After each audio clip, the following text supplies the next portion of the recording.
Joining me online now is Mary M. Waddington, the director of the Computers for Schools program for years. How many years has Computers for Schools been around in BC now?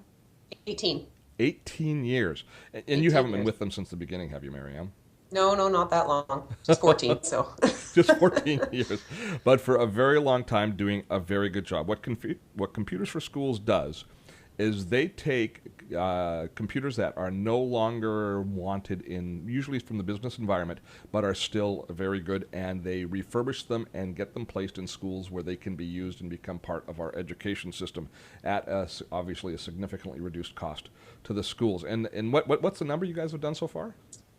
We're at 123,000 right now, but we're definitely almost on task for 125,000, and we're looking to celebrate that in October. 125,000 computers. I mean, put it in perspective. If each computer is touched by 30 kids a year, which is a small number for when you consider how many computers there might be, you've actually been a resource for millions and millions of students for the past 2 decades going through It, the it British has, Columbia yeah, system. and definitely across Canada because it is a national program. We have it well achieved over our millionth computer. We celebrated that in 2010 in Ottawa, and that was, we also like to think now that we've been around for 18 years, kids have gone through the entire educational career, element or kindergarten to Yeah. grade 12, and what's been on their desks, Computers for Schools equipment. And they're at the point where they've been in business long enough that they should be retiring some computers from their office and sending them back into the system. Yeah, well, there's a good educational story that we tell, but also the environmental one where Yeah. the equipment isn't in the business anymore, but it's still a good piece of equipment and can still be readily used in the in the education system, and we extend the useful life of those computers by double. Let me ask you about your business cycle because just heading into September now, and so is there a rush on orders where schools are ordering computers from you during the summer, and do you actually have inventory fluctuation levels? We do have inventory fluctuation levels. It is traditionally slower in the summer, obviously, with schools being closed. It's harder to deliver. It's Mm-hmm. just a logistics challenge. But definitely, once teachers start coming back into the classrooms and looking around and seeing what their student enrollment numbers are going to be and what's in the classroom, they look at getting some more equipment in there. But the tech managers have certainly been at work all summer long and getting lots of different projects underway. Okay. So. So let's walk through a little bit about what happens with the computers first, and then we'll talk about what businesses do to make sure that they can participate and help out with the program. So when we donate a computer to you, what do you first of all what are the basic limitations or the basic system requirements you're looking for these days? We're still looking for a Pentium 4 3.0 and higher, but the real demand right now is for the dual core level. Okay. So that's kind of like the money computer right now that we're looking for. Okay, so those dual core Pentiums are golden, but they are being retired from business on a fairly regular basis. Now, are we seeing a lot more notebooks moving into your system than just desktops now? Yeah, we actually do get a lot of laptops and notebooks. BC Hydro has been a fantastic donor for laptops over the last 6 months as they've been doing their refresh. Mm-hmm. So we're really grateful to them for they've been supporting the program for practically the whole 18 years as well. So we're. So when a business then donates their computers, first of all, what do they have to do to prepare the computer to get to you as far as dealing with their privacy and data, those things, and then what happens to that computer once it moves into your system?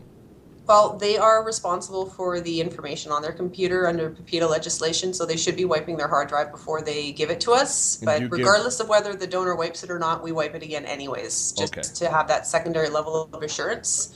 And once the hard drive is wiped, then it goes through just a process. We reload the operating system, make sure all the new drivers are loaded, put a Windows operating system on there, and physically clean the inside and outside of the case so that even though it is a used computer, it looks like a new one when it is received by the school. Who does that work? Is that employees? How do you staff your service?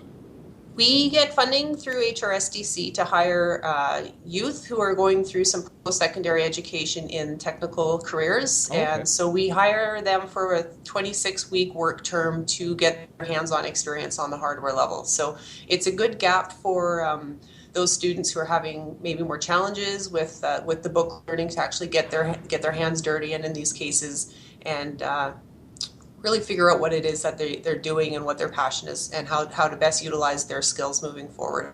And they learn a good skill set as well. They do, and the good thing is that because we have every kind of computer donated to us, they work on every kind of computer, and they know how to open them up, where all the special things are, which are the lemon brands, which are the really good ones. Each case has its own little proprietary systems and Yeah. things that go in there, so that they really learn it all. But we've had what have we been doing this? We've been 14 years of students going through this program, and now looking back, we see that they go to work at TELUS, they go to work at Shaw, they get work at RCMP, so that it really is a good training ground for technicians to come in here and do some work experience. Almost along the lines of a trades training without the official certification, I guess. It is, yeah, it is. And part of the benefit too is that if they do come into us without their A+ certification, that we help pay for that as well. So Okay. just kind of a little added incentive for students to come and work here. Very nice. So, if a business is interested in donating computers, first of all, do you accept individual donations from individuals, or has it got to be from a business? No, we do accept from individuals as well, but because most schools and school districts in particular want the larger volumes of machines, because it's normally going into a lab setting, so that's 30, and they want them all to be identical and standardized. It's really the corporate donation that we do go after. But because we have an extended mandate to go assist not-for-profits and First Nations communities and public libraries as well, we certainly can still make use of those individual computers that come in from donors in those smaller lot donations. So they can enter into the distance education system, that sort of stuff. They can end up in even in homes and that sort of Yeah, thing. yeah, for sure, for sure.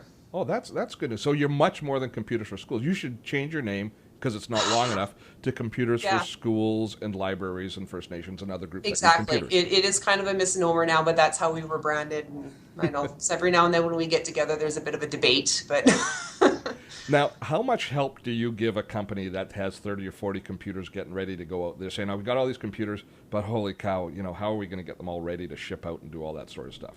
basically we want it to be as easy as making a phone call or sending Okay. an email. So once we know how many pieces they have available and which date they want it picked up, then we send a cartage truck around to do all the heavy lifting and take it out, and they Okay. bring it to us. And like I said, we wipe the hard drive, hopefully again, and make sure that everything for the company is as easy as possible. And we are also a registered charity, so there's a tax receipt incentive Oh. for the donation as well. Well, that works so well. A crazy question, kind of out of left field, but if a company like, say, an accounting firm was getting rid of stuff, they're really concerned that even wiping the data from their hard drives might just the optics of it might not be good enough. If companies were to say, "We're going to give you computers, but take out the hard drives," are you accepting them in that case?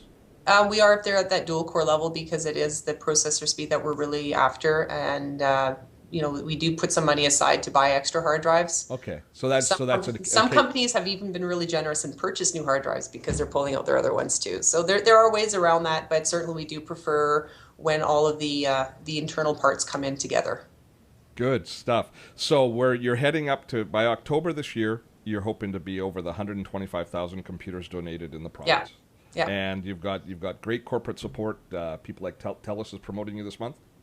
Tell us, we're on their calendar, the featured calendar of all the different charities that they support. So September, back to school, here we are. Computers for Schools. Mary M. Waddington runs the program here in BC. It's also available for anybody listening to us and viewing across the rest of the country. There are Computers for Schools programs, and is every province got one? Yeah, and the territories. And the territories. Yeah, Thanks so much, and thanks for all the good work you've done. thank On you. behalf of the entire province, I think you guys have done a sensational job, and we certainly hope that the new year is bright for you. Thank you so much, Steve.